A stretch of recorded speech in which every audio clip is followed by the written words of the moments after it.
before we pray, I just want to caution this convention. Perhaps we are indulging too much on action than worshiping God. There's a thin line into mana situle, the action, and we are not deepened. Perhaps those who are leading us in worship, mabasincede kwenza into yobana singatsibatsi nje. Kodwa Juliet, we seek that deep connection with God. And perhaps before you pray in Fundis, I will ask us to stand.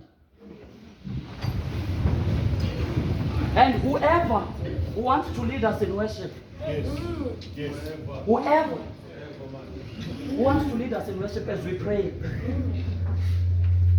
we just allow the Spirit of God to move us. Ngoba sithe singawavi namazwi alamaculo. And so convention noba ingqondo yakhe ibibithe sake. Kodwa masithi xa umfundisi ezawusithandazela noko ingqondo yethu iqokelelane. Ayikabi sisesi sithili sisaziyo esi. And I will ask umuntu that will be used by God to lead us in worship as umfundisi ethandaza.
must.